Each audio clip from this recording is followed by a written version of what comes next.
something that I enjoy is when I put on Twitter X what time we're going to be jumping into the polo and then looking at what time we actually jump in the polo. And it's like, it's rarely ever correct.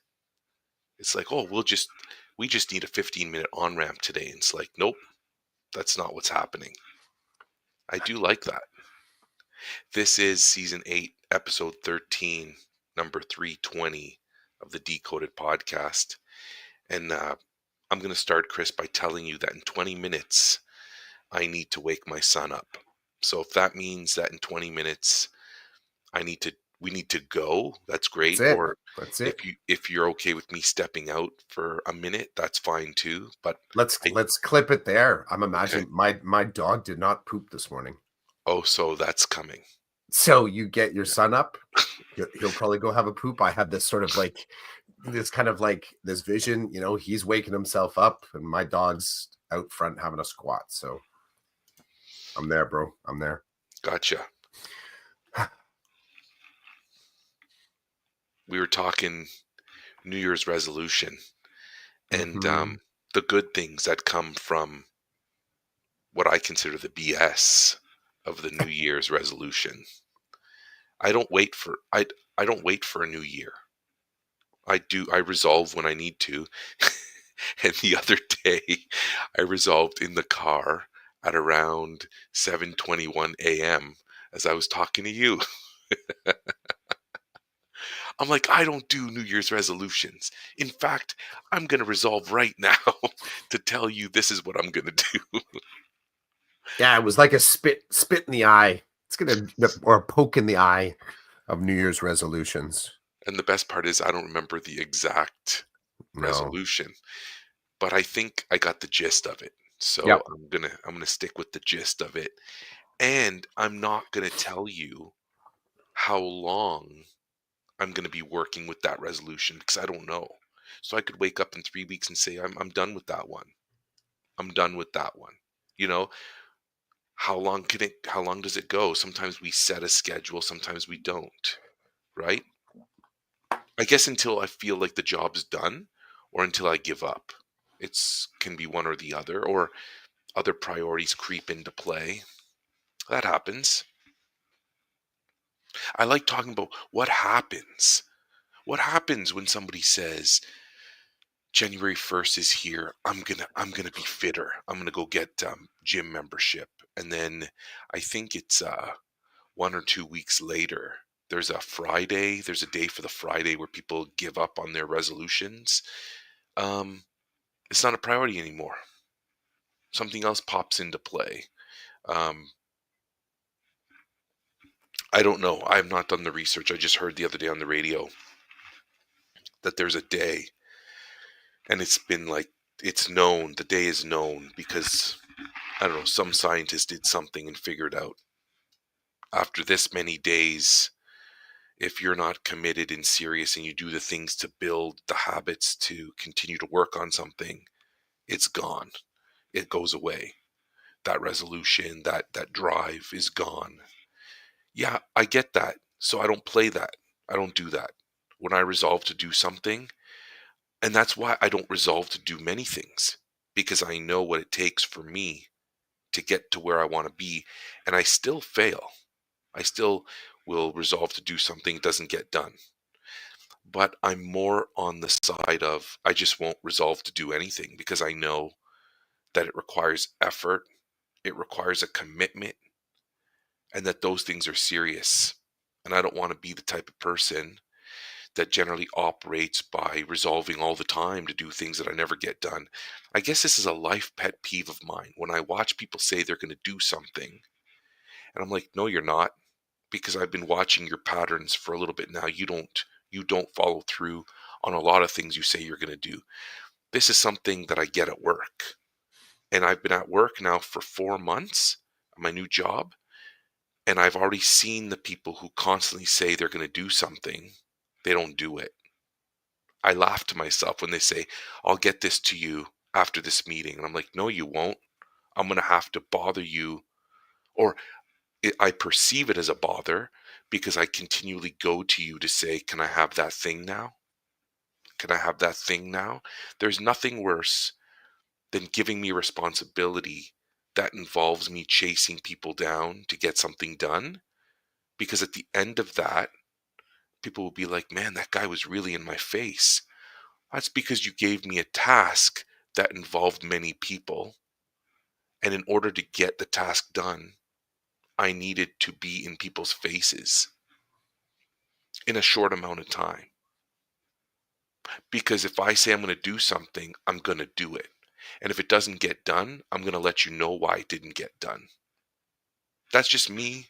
And the beauty of it, one of my favorite things about what I'm talking about right now is I wasn't like that when I was a kid.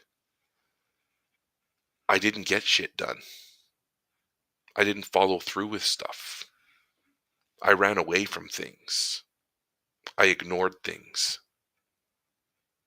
And then I guess after some experiences in my life, I shifted. I shifted to what I am now, which is it is as extreme as when I was lazy and avoiding things. It's as extreme.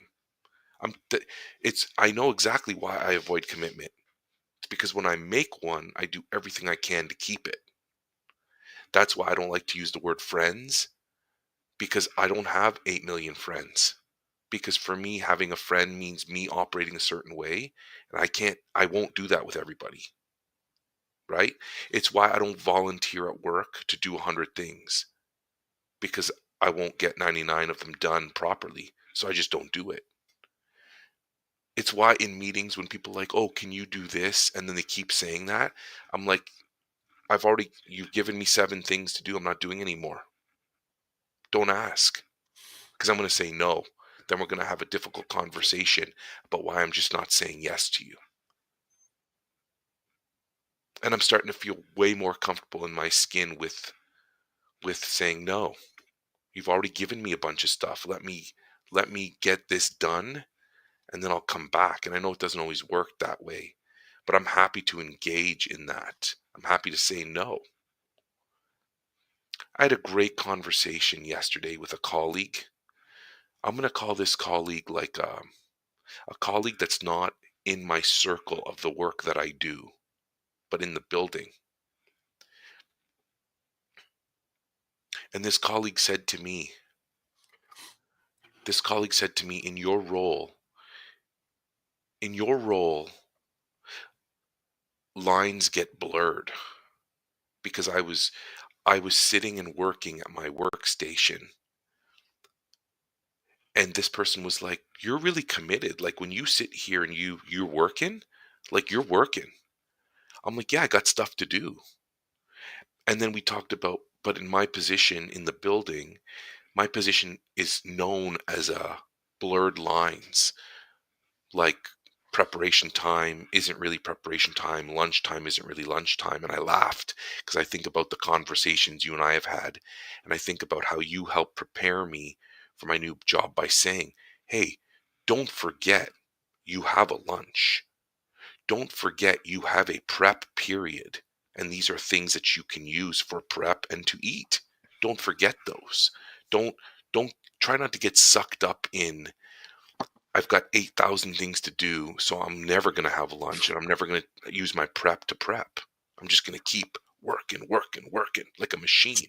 Just quickly, I have 2 layers of that. Actually, 3 layers of that too. You got step 1. Don't forget. I sometimes instead will say pay attention to. Don't forget to pay attention to. That's the novice mindset, is then you'll just let it slide off the table. My next level to that is don't ignore.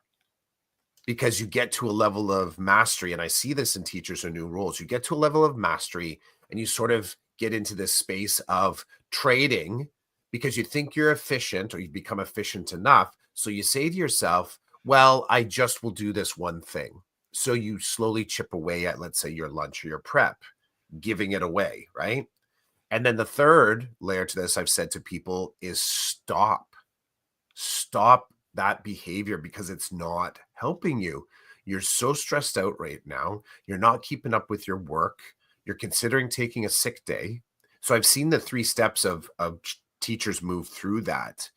The don't forget is just a way of also saying you should notice, or you should know that this is what it's there for. Second one, yeah, don't ignore. So stop making the choice to trade it off. And then the third one is like, you gotta stop, because this is going to get really bad fast. You've completely forgotten the fact that this is your time. You've given all your time away. You have nothing for you. So yeah, that's my therapeutic framework for that one. But I've seen many young teachers go through it, many. And I guess when I was having this conversation, my position is not, this is my prep time. Don't ever come near me and ask me for anything. That's not it. It is, there are things that need to be done. So I'm going to work on them during that time. And her position was, lines get blurred in your line of work, and people sometimes expect those lines to be blurred and for you to operate a certain way. And my response to that was, I'm going to operate how I want to operate during my lunch and my prep. And if someone doesn't like how I'm operating, but they respect me enough and think I'm doing a good enough job when I am doing the things I'm supposed to be doing, that they'll talk to me about it. This is a hope. Whether it happens or not is another thing. That's what I said. I said, well, if I'm not effective at my job, hopefully somebody will tell me. I said, hopefully people will look at me objectively, because there have been times where I'm working on something during my prep and a student arrives at my door and says, I need your help. I I have not said to them, go away. This is my prep time. I've said, just give me a second. Let me shut this down. And I do. And then I say, what's up? What's going on? How, as your IEP monitor, why'd you come see me? What can I do to assist? What's going on? And then we work through whatever it is that has come up at that moment in time. I don't know if people, I don't know, and I don't really care if people see that or not, but if you're observing me, there have been, so here's a good one. There have been times where a student has gone to student success during my lunch or prep and asked for me, and they couldn't find me. I was either doing like my esports coaching stuff. It's funny because the kid said to me, I was looking for you everywhere. I said, I coach an esports team and I have supervision on these days. So it was funny because I was like, during that time, it was like 4 out of the 5 days of the week, I wasn't going to be around at my lunch because I was on supervision, which is out of my control. And I was esports coaching, which is in my control, but is a commitment I agreed to during that time. So I wasn't twiddling my thumbs in a corner, avoiding assisting people. I was enjoying myself doing esports or walking around the cafeteria doing my supervision. So I said to the kid,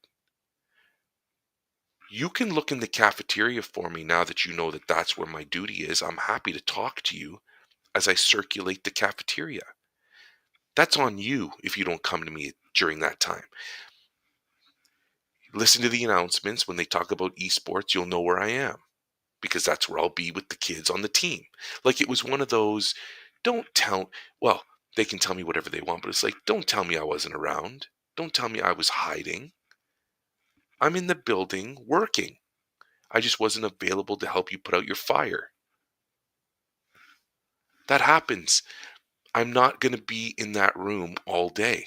That's not how I roll, especially when I have other obligations that are serious to me that I need to deal with. That's, I'm sorry. So somewhere along the way, we might be having a conversation here where I tell you I'm no longer an IEP monitor and no longer in student success because somebody thought that I didn't blur my lines well enough. That could be a conversation we have at some point. Until then, I think that when I am in the room and when I am doing that job, I'm doing my best to help the people that I'm supposed to be helping. But it was interesting to me that my colleague said to me, "You're in a blurred lines job. People expect those lines to be blurred sometimes because of the way that they operate or how the job goes." And I was like, "Well, you know, okay." I did my okay, and it was like, "Can I?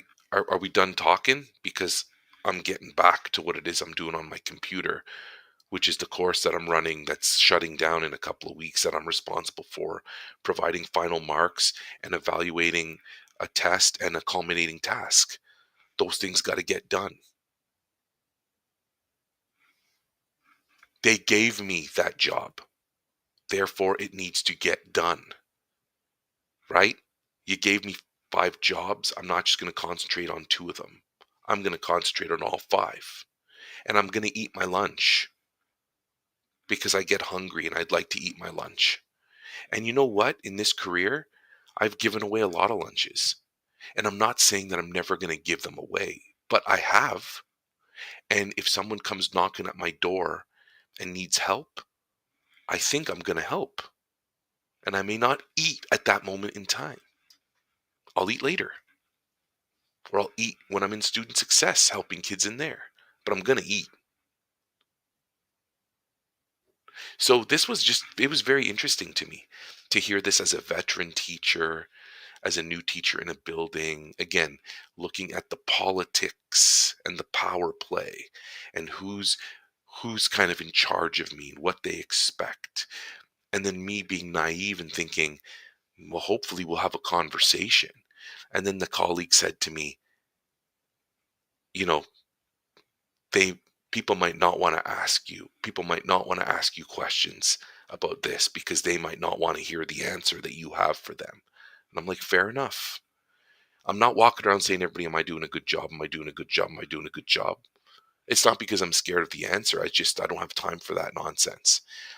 And I'll end with, I'm working in student success. The phone rings. It's my VP. She's looking for somebody. Unfortunately, we couldn't get the person that she was looking for. And then she says to me, hey, we need to do your TPA next week, which is this coming week.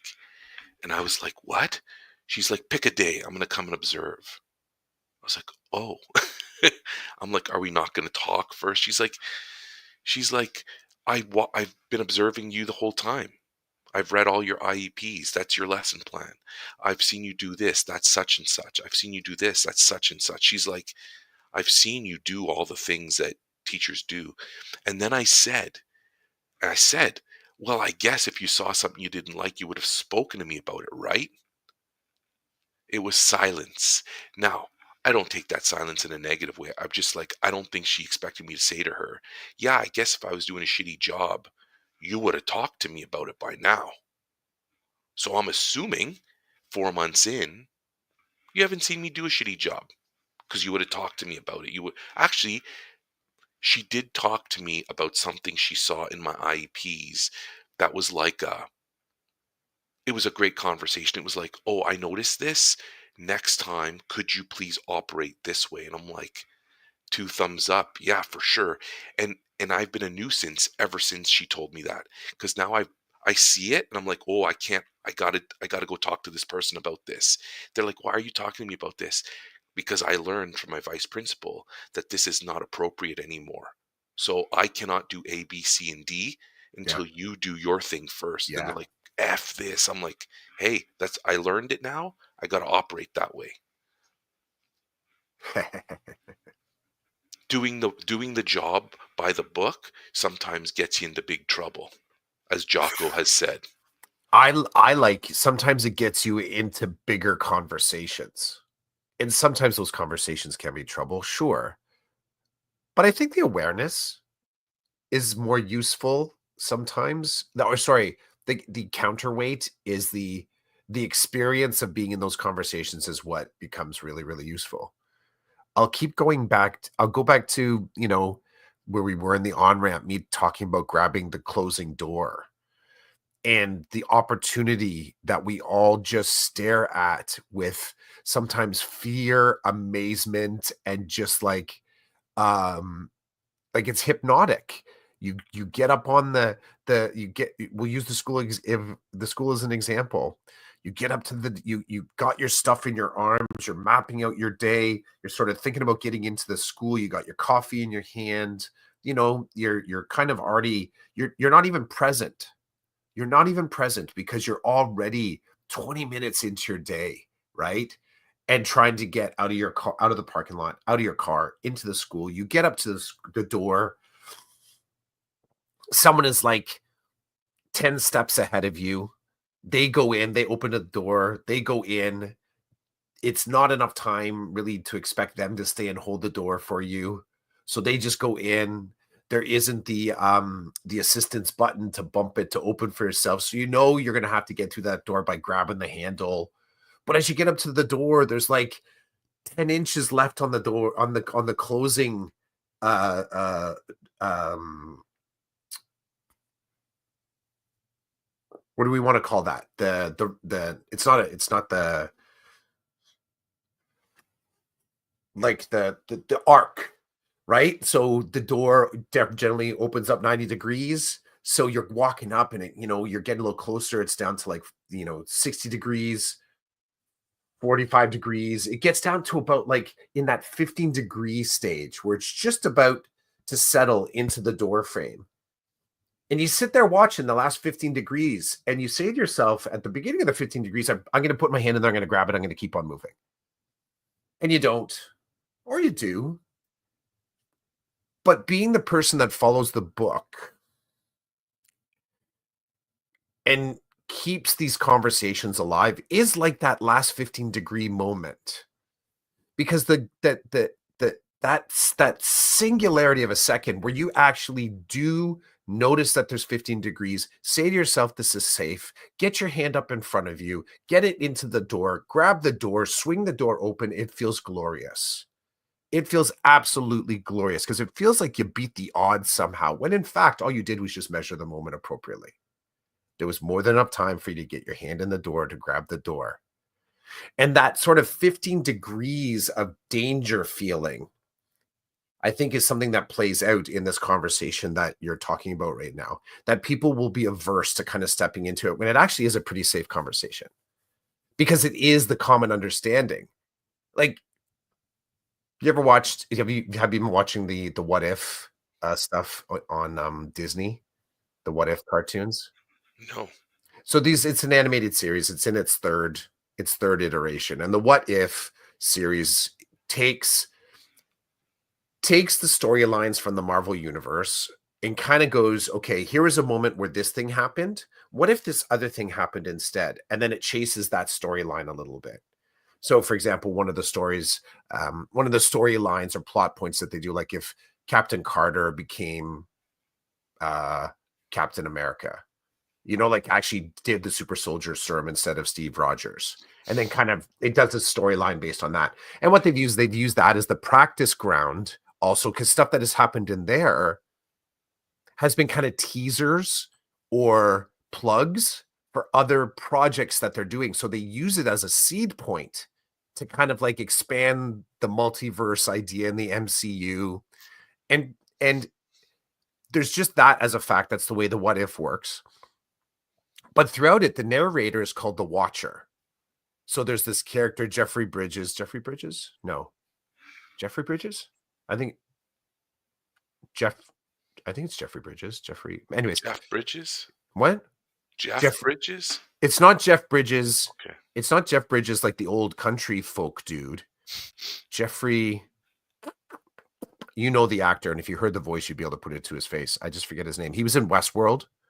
Anyways, he plays the voice of this Watcher, but the Watcher is just like this omnipotent individual that kind of like sees all the multiverses at the same time and will say things like, yes, I've seen this happen before and it's going to happen again. So it's kind of like, it's a bit of the narrator, but also this omniscient narrator that kind of understands with sometimes a little bit of a frustrated tone that we keep putting ourselves through these same loops over and over and over again.